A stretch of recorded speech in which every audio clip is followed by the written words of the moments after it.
Hey everybody, welcome back to the next episode. And today we got a very special guest with us today, Hema Reddy. And she started her company in 2018, Crafty Counter.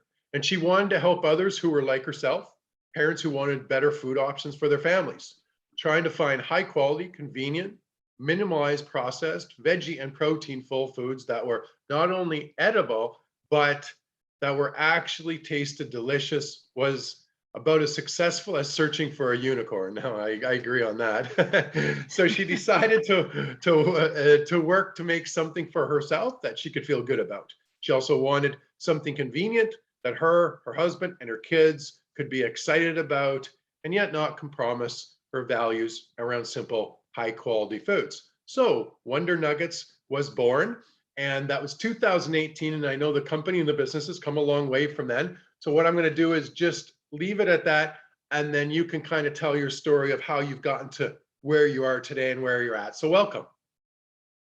Thank you. Thank you so much, Shane. I'm so excited for this conversation. I mean, you can never get tired of telling your story, and I appreciate every opportunity to share that.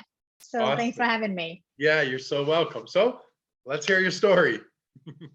Well, just like, you were off to a great start. I'll just add by saying I was just another mom in a tech career. When I founded Crafty Counter, and with the intent and purpose to help the community, to give back to the universe that made it all happen for us, right? Lo and behold, sometimes the universe has different plans when you start going on that path. It took a chicken nugget based company, starting a chicken nugget or hybrid chicken nugget with vegetables based company, for me to realize what our true purpose and mission is supposed to be, right? So after about a year and a half into the journey, we were growing, we tripled our distribution, and in the process I was talking to a lot of poultry farmers and just trying to get high quality protein. And that's when I came into just understanding the depths and the extent of intensive animal agriculture, intensive factory farming, and industrial fishing. So the understanding the negative impact, what it does to the future generation and to the climate change, and a lot of that cannot be even reversed. It's so hard. And so the purpose and my intent to build a company just had to change. We had to do something different that has a more lasting impact, that has a more real contribution, and that had to be, not involving any kind of meat protein at all. After you make yourself aware of the reality of the current world we're living in, just making small moves is not enough. So my family turned vegetarian, almost vegan now.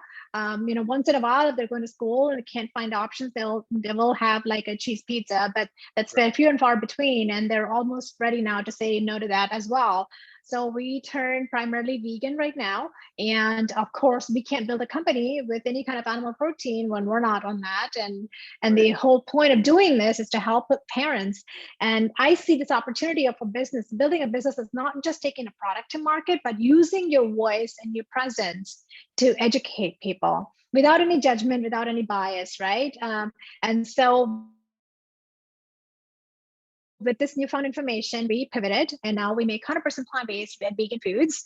And so we are so excited to be launching whole food, plant-based, vegan, hard-boiled eggs. And again, the whole guardrails for us is all to bring products that are whole food, that are not over-processed, that have a small ingredient list, and very simple and wholesome. So that's where we are today. Right, that's amazing. So that's I think that category too is such a needed category, because that's one area with the egg industry. It's still really hard to find decent substitutes in and around that. Right. And that's exactly what happened to us.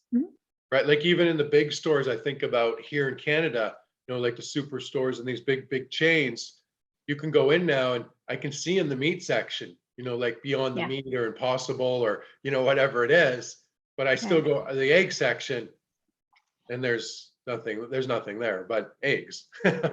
Yeah, well, and that's natural, right? And that's exactly why we're coming up with these products, is because we want to help people that are on a similar journey as us. We said no meat, no nut-based anything, no animal-based anything, and we were heavily relying on nuts and beans and legumes, and Yeah. that's how I grew up in India, right? Yeah. Using that as a source of protein and Right. nutrition, but there was just not enough options for Yeah. plant-based eggs. And that is a gap. And we miss taking boiled eggs in lunches and picnics, right? Yeah. We missed eating our Benedicts.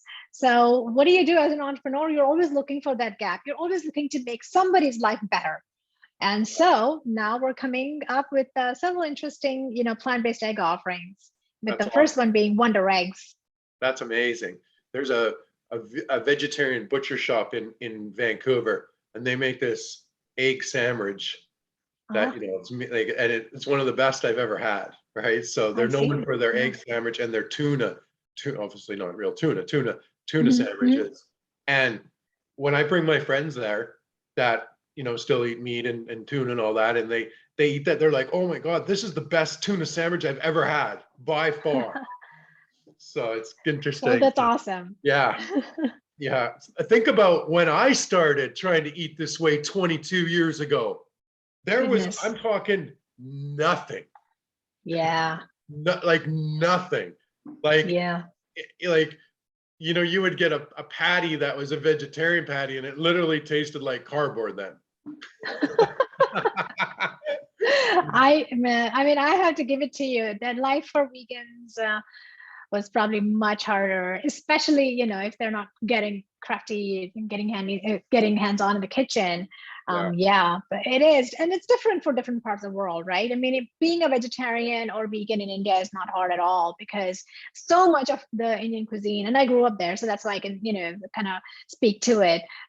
There's so many options that are vegetarian, and meat is not that prevalent. It is there, but it's not that prevalent or widespread used in common meals in restaurants across the country.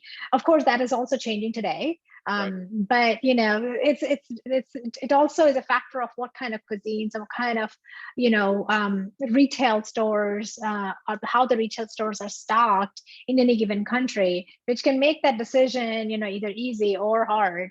But yeah, for example, people that come from India that are vegetarians and they come to US, they find it extremely hard to find anything in the stores. Or in restaurants, but that's changing now. The world is changing. There's a lot more options, to your point, both in retail, grocery stores, as well as in restaurants now. So, right. Good thing.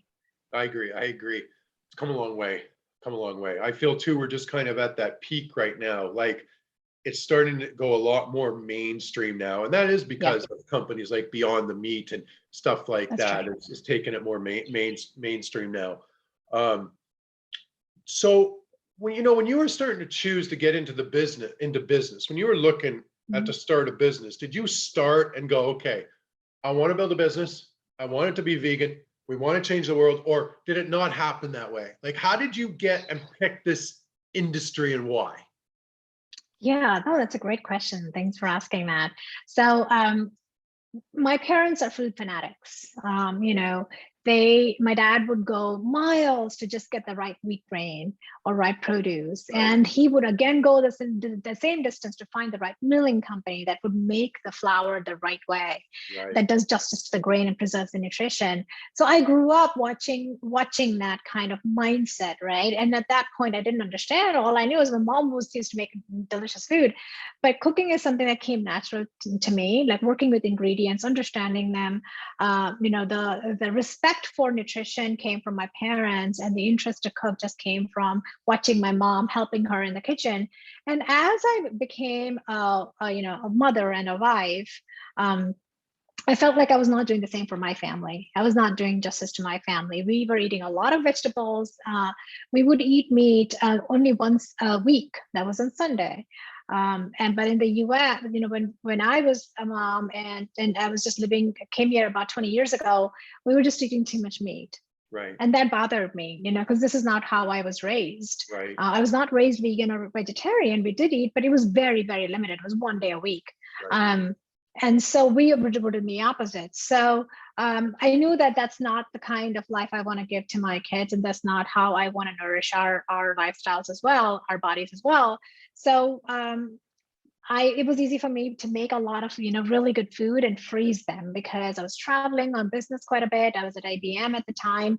And so I would be making a lot of these handy, convenient foods that I saw as missing from the marketplace. So that was a gap. And there was always this entrepreneurial itch that I wanted to, fulfill. Right. But raising two kids is, can be consuming, especially, we both had busy jobs. And so I couldn't do it until my daughter was about 3 years old. And that's when I took a leap of faith and I quit. And to your question, I had no idea what I would be doing, until then. It was 14 years. I was go, very much, up the career ladder. I had to take a break and kind of reset and rest and kind of refuel, my system, have some time to think. So I took about a year break. And that's when I started figuring out, okay, what do I want to do next? And I'm a huge believer in building an ecosystem in whatever space you exist in. Right. So I started by connecting with food and beverage. I knew I wanted to be in food and beverage because that's the industry that I deeply connected with. I enjoyed. I mean, cooking is my meditation zone. That's how I just re-energize myself. Anytime if there's a stress, if there is a trigger that I'm not responding well to, I get to cooking. Right. But I also know that I don't want to do a restaurant. I don't want to get into the hospitality side of thing. It takes time, commitment. I wanted to make sure that my kids see me every day, right? So sometimes that can be very challenging, and those are not the trade-offs. That there were some trade-offs I was willing to make, and some there I just didn't want to make them. So it had to be something that I could scale. To staying, in my office, for instance. So it had to be something in retail. So I began by connecting with entrepreneurs. Austin is a very, very, budding scene when it comes to food and beverage and creativity and any kind of entrepreneurial segment, be it tech or be it food. Right. So once I had developed a good network, relationships, I vetted 3 ideas. There was one beverage idea and a snack idea, and with this idea of bringing convenient frozen foods to families across the country. And so everybody signed off on Wonder Nuggets as our first product offering because And there was really. And were all those three vegan or not? 2 of them were vegan. Okay. One of them was a hybrid chicken nugget because, again, I was already concerned that we're eating too much meat and we shouldn't be. Right. We should be eating more vegetables. Okay. It's protein and fiber. The body needs both, and vitamins. Yeah. And that was missing from a lot of the, convenient frozen foods. That was just missing. There was no way to kind of hide vegetables in or plant protein in. So that was a concern. Again, at that point, I wasn't quite aware of how far our food systems had been impacted, right? Our food systems are so fragile right now. It's not just about the foods, it's about the policy, it's every level. So now I'm much more educated. But yeah, when I started the company, I didn't know, but I did build a successful network of folks that I can rely on and get advice on. And then, I decided to go forward with one concept that everybody said, okay, yeah, that is a home run.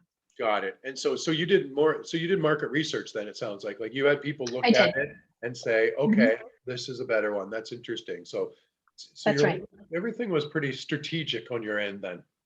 Yeah. Yep. 100%. It was strategic, driven by the purpose, but it was very strategic. I looked at market analysis, and my background is in, coming from the corporate world, right? You always looked at market research, and we had access to like KnowledgeGate and all these other hubs that you could do research on. Of course, I just relied on Mr. Google, right, as our research, but I did, survey the landscape. I attended some, trade shows. I did educate myself before zeroing in on what product it is that we want to go to market with. Perfect. That's awesome. That's great advice for people looking to, get into business in different ways, that you had, figured it out and which way to go. What's been one of the biggest challenges starting? Because it's not the easiest, business to start, right? Yeah. So what's been some of the biggest hurdles for you? Biggest hurdles is always manufacturing. I mean, if you don't want to, start your own operation, have your own manufacturing. I am self-aware to understand I like building brands. I like building products, but I don't like running the plant, for instance. It just takes a different kind of commitment, not just capital, but also commitment and a different set of skills. So it's very important to kind of look within and understand what you're good at and what are the things and tasks, daily tasks that you don't quite enjoy doing. You'd rather have somebody else do it. Right. So I had to look within and understand that, okay, if I were to start a small operation, hire people, get machinery, manage it every single day, there could be crisis going on any given time of the day. And I could be sitting in my kids in a basketball practice. So what are the risks and rewards of choosing a path? So the difficulty was finding manufacturing, or they're called co-packers or co-manufacturing, contract manufacturers that you can give your recipe and you can train them on how to make it and then make the product. It's not easy to find manufacturing where the margins will work. It's not easy to find manufacturing when you're small and you can't walk in and say, I can make 1 million units in every production run. That's what I need, right? So getting started and getting to the point when you're at scale and relying on outside manufacturing can oftentimes be very challenging, especially when you're coming up with a product that's very unique. Right. So it's very important to think through it thoroughly on how you'll get started, how you'll grow, and what are the weakest links in the entire operation. So for us, it was manufacturing. We couldn't grow fast enough. We couldn't scale fast enough. And, but also it was still quite a bit of learning. You learn both ways. Yeah. So it's really important to make that analysis and think it really through. Yeah, I love that advice. And I think that a lot of small businesses don't do that enough. And, that's attention to that small detail, but it's also being able then to predict where the problems are going to happen. And this could happen, and this challenge, and this challenge, and this challenge, and this challenge. So then you start to realize, okay, it's easier to make decisions of where we're going to go here. There's, way too many challenges over here. It's just not going to add up. It's just not going to work that way. So yeah, I love that. And I think it's so critical of, I really try and help a lot. I've always been really good at operations behind the scenes, making it all work, bringing people together, and like the stuff that people don't see. The stuff that you don't see on social media big, but they don't see, my team sees when we sit here for 15, 16 hours and we're structuring strategy and decisions and, systems and processes and, the stuff that's not sexy. Totally. Right? Yeah. That's crucial. Yeah, it's crucial. So critical. I think I was blessed to be in one of the largest, fastest growing franchises in history. So I got real good training inside that stuff to understand everything on that level. So, so with you, where your brand is right now and stuff like that, were you self-funded or did you go out and find investors? We self-funded the operation initially. Okay. And, by that time I had a small nest egg. And now looking back, it was very amateur of me to think that small nest egg was enough. So, here I am with $150,000. And I thought, oh, this is enough to start a business. But food and beverage can be very expensive. Yeah. So we ran through that in no time. And so we were bootstrapped. But again, no product is similar, right? It's for some products, it may be very efficient or maybe easy to scale with a small amount of capital. But generally speaking, to succeed in food and beverage these days, it will cost a significant amount of capital to grow, to build, to get shelf space, to support the sales. There's inventory to take it to handle. So we did bootstrap it for the first year, and then I raised a small amount. And now we have had a couple of rounds of funding to support our growth. That's awesome. That's awesome. And, I think that, the way you did it too, allowed you to get your hands dirty and understand the every workings of the business. And, sometimes when you get a bunch of money, it's easy to get a little more careless, not understand every moving component. You know what I mean?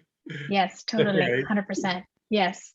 So yeah, I like the way you guys have done it. And I like what you said too, of understanding what industries need money, because when I look at all businesses or businesses we've started, there's some here where I'm like, yeah, we're not going to need near as much capital. We can get this by. And over here, I'm like, yeah, like we're going to need investor money. Like we're just going to need it. It's just that industry. There's too many moving components to it. Yeah. Yeah.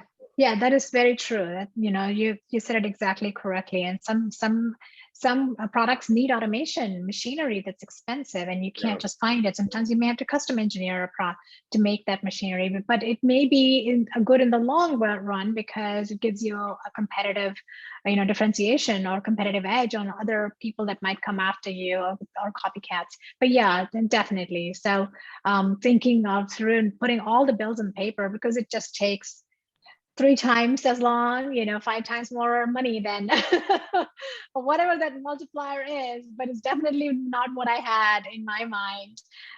You know, but again, it's one of those things where if I knew this is what it is, and at the onset, yeah, I'd probably have thought twice before doing it after all. So sometimes ignorance can be bliss.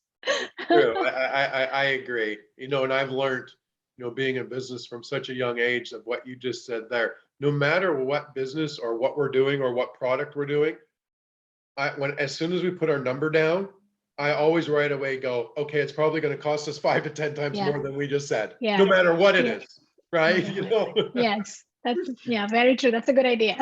Yeah. So, and if you come on under, then you're just happier. But if it's not, you know where it's going to go, right? 100%. Yeah. Very true. Yeah. So what do you think is some of the most important traits that you think an entrepreneur needs to succeed? Yeah, again, another great question. I will start with the mental strength. It can get lonely, entrepreneurial. I mean, many people have said this. The path can, even though you're between a network of founders or, you know, community, it's a lonely journey when you think about it, you know, inside your mind, right? So the mental strength, a commitment to pay attention to your mental health is paramount. You could be a fast growing startup, but if you don't have handle on the challenges it can put at every level, just because you're doing north of $100 million or $200 million or whatever the number is, right? 500 million, it doesn't matter if you're not committed to working on yourself, being the best version of yourself, the strongest version of yourself, because there are lows, no matter what. When you're big, the stakes are that much higher. When you're small, you know, again, it's all a perspective thing, but having the mental strength, commitment, and having the discipline to commit to your health and wellness, it begins with that, number one, right? So that's one thing that I strongly, I cannot, you know, emphasize enough, because then you'll sustain anything. If you are happy, if you are healthy, if you have that strength, no matter what, you'll run through walls, right? Because you're just that strong from the inside, and nothing can deter your focus. And then secondly, be ready, be prepared, mentally prepared that you're going to have to run through walls no matter what. There is no, okay, we had it easy. I mean, every brand that is killing it on the outside has got chaos and behind the curtains, pure chaos, pure like things going, you know, haywire at, you know, right before launch. It happens. It's bound to happen. So this whole saying about, you know, hope for the best. No, hope for the worst, you know, and celebrate the best that comes your way, because it's going to happen. And so when you're overly optimistic, I always say this optimism, the emphasis on optimism is it's too much. Because yes, as entrepreneurs, we are all, you know, stubborn optimists for sure, but also always have the worst case scenario planned in, because if you're not prepared, if you're prepared for the worst, then you can handle anything that comes your way. So that's the second thing, is just understanding that you will have to run through walls, and the worst situation, your worst nightmare will happen, and be ready for it. And then third, always have some way to make sure that your back is not against the wall. From a financial standpoint, it's always good to have a nest egg, especially if it's a consumer packaged goods product, where there's lots of maybe moving parts and pieces. There will be inventory, there will be real expenses, there will be, you know, contracts that you have to honor, inventory, and so on. So it's good to have somebody, a lifeline, you know, a spouse, a partner, or your own funds. Just don't go into, you know, with no insurance, no nest egg, nothing, and you want to build the next coolest product on the market. maybe there are some that succeed, those unicorns, but never look at unicorns. Never, absolutely. Look at it as if it's a movie being shown on the screen. It's just that, it's a movie. And when we chase unicorns and their success is when we're in, we are just not paying attention to everybody. There's a unicorn because there are so many else that are not. Right. So we lose focus on that, understand that majority of the people are not unicorns. So having the mental readiness and the financial, backing does help. And if you're lean and scrappy, that's great. But that means you don't have a family that you need to support. It's just you. You can sleep in your friend's, dorm room. That's great. Right. So thinking through that is just paramount. For me, it begins with mindset, though. Yeah, I so agree with that. A lot of times with social media nowadays, if you look at a lot of, like, say you're following business people or celebrities in the business world, entrepreneurs, it's kind of false evidence that appears real for people. Because when you were talking about like the unicorn thing, sometimes people don't understand. They look like say a Gary Vaynerchuk, for example, the big marketer, but they don't understand, I know them, and they don't understand that he's very good at operating of his businesses. That's his number one skill. It's actually not social media, it's operating the businesses. And so that false appears there. But when you step back and you start to look, like you just said, that unicorn is not maybe the unicorn that it appears to be, right? Because behind the scenes, there's a lot more things going on. And I think social has directed a lot of people the wrong way, that way, to make it look like, oh, if we just build this social media thing, the business is going to work, right? And so we find out that that's not the case. That happens. Yes. So that's such good advice. And then when you said financials, I think that's great advice too, because only 3% of small businesses in the end succeed over 10 years, and 84% of them that fail is because they actually run out of cash. 84%. Yep.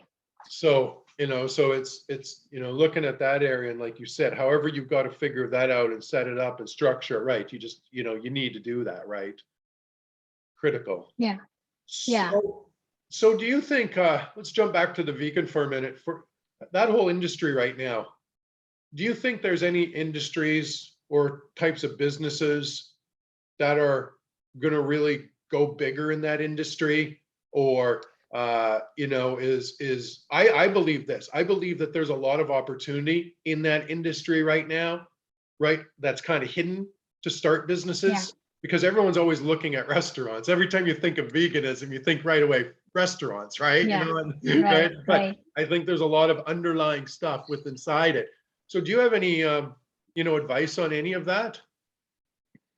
Yeah. So do you mean like, what is the next frontier of innovation in plant-based or veganism? Yeah, is that what you're like referring that? to? Yeah, 100%. Yeah. I am of the school of thought that while we're being mindful to the environment and to the climate, we need to also be mindful to our bodies. Right. There is no way to succeed without understanding that at the end of the day, this planet is for human beings to live in, and human beings need a certain kind of food and nutrition. And there's nothing better than whole foods, right? So there is a balance that we need to establish between eating these meat analogs, the plant-based, the Beyond Meat and Impossible. These companies are great because they have made people stop and question their food choices, right? So what Tofurky has done, what all these plant-based milks and the cheese industry, all this innovation is great because it has carved a path to thought and introspection. And the fact that we are just a reality check. Now where it's going, there's a lot of capital that's moving towards precision fermentation, right? And cell-based meat, cultivated meat, cultured meats, and so on. There's a lot of innovation happening. Right. And I believe that it will continue to happen because the amount of capital being committed, over $1 billion now towards cell-based meat, it's significant, right? And it's good because it saves the planet. But right. I am also, I would also like to emphasize that while we are contributing capital, I really need to, I want to make a plea to the entire venture capital community that pay attention to what you're supporting. Yes, we need to save our planet because we may not have it in a few decades from now. But also at the same time, we need to make sure we are nourishing our bodies. So there should be equal amount of capital that's being committed to companies that are bringing whole food plant-based innovation, companies that are bringing products like kelp burgers that are made with kelp, which is basically has a it reverses, it has a power to reverse climate change because it just grows under the sea. It's like the carbon footprint is negative. So there's innovation that's happening across the board, and there should be significant capital committed towards products that not just help the climate, but also help the nutrition, providing nutrition to the body the right way. And to me, there's only one right way, which is whatever Mother Earth grows, there is a synergy in why we're all existing on Earth, right? There's a synergy on what grows from the Earth and how far does it go before it comes to the human body that's supposed to consume it. And the less number of stops it makes before it reaches the human body, the better it is for us. So that's what I feel. I will encourage everybody that's listening, that if you have an idea, then you need to anchor it to your belief system. We have anchored ourselves in bringing products that are simple, right? They're not going to be this extracted. They're not going to have a long ingredient list. But that's our commitment. That's our promise to our customers. That being said, the companies that are driving, like say precision fermentation, that are reducing animal footprint, then there's also power to that. But it's about, the conversation you're having. It's about what your belief system is. If I had a venture fund, I will commit almost all of it to supporting companies that are bringing whole food plant-based products to market, because it's just less processing. It's good. It's a win-win for everybody. So yeah, those are my thoughts. No, I love that. That's great advice. I love the stuff about the kelp and stuff like those type of burgers. I'll look more into that. I haven't seen that yet. I'm interested. Yeah, there's a few companies that are doing that. Akua is one. The founder is actually a good acquaintance of mine. There's a couple more in that, in using kelp. Now we're seeing companies that are using fruit peels to make leather. Right. Yeah. So there's cell-based leather. There's a lot of innovation going on, and it's not only in food and beverage. It's crossing the lanes to making clothing, to making fabric. Right, mushroom-based leather too. So there's lots of interesting. It's a good time to live in. It's a good time to innovate because there's a market for it. There's an audience for it, and the consumers are ready for what's next. Yeah, I agree. That's starting to come a long way. We just interviewed a girl that has a large shoe line that's all vegan, and she's going to do men's line. And I was always interested in that because I'm a shoe guy, but I can never find any cool men's shoes when it came to vegan stuff. Like it just was not cool. Like it wasn't like trend. Like it wasn't something I would wear like normally that I would wear. Right, like. I said to her, hey, I'm down to build something with you around a guy's men's cool shoe line. I'm into that 100%. Right? So. Yeah. Now, it's interesting you say her. I had recently met earlier this year. It's a person called Rebecca Mink, and her company's called Mink Shoes, and they make vegan leather from, I believe, fruits. So, cool. I wonder if she carries that line. Yeah, she's another fabulous entrepreneur. Oh, that's awesome. That's awesome. So do you have employees right now, or is it more just you and the family and then production, or how does that run? Oh, my husband is in technology. He's part of his startup called, it's in hardware. So he's a hardware tech guy. And my kids are part of the business because we do videos together. We do store demos together. They are coming along. They're seeing what it takes to build a business, and learning a lot by observation and participation to some extent. But yeah, we have 5 full-time employees. Right. And we have got 3, fractional firms that do our finance, accounting, as sales, and a couple of marketing agencies that we work with. So we have a really small team, but we also have very skilled outsourced, partners. We have got 2 people on R&D on a contract basis. So, all in all, we've got a small army to do what we need to do to go ahead and conquer the plant-based egg market. That's cool. That's awesome. And then the 5, is everyone outsourced, work from their homes? Mm-hmm. Yeah. Yes, that's right. Okay. Yeah, we're keeping our overhead low, and I'm a strong believer in keeping the overhead low until to the point possible. And with COVID, it was a very easy decision. It has made some things easy and some things hard. And just the mindset of not needing to go to a workplace and being okay working from home is saves a lot. So yeah, they're all remote, but 4 of them are here in Austin. So we do get together at some events. One of them is out of state. Yeah, I mean, nowadays working from home is just a normal thing, and it's a matter of how the CEO is going to figure out how to lead the culture from home and how to lead the stuff from home and how to implement those skill sets to do it that way, right? So, we've worked with our stuff to build, we call it like a people before profit business model, and knowing that profits will show up in the back end. So every systems and processes and everything that we do has all been designed to take care of people first. Yes.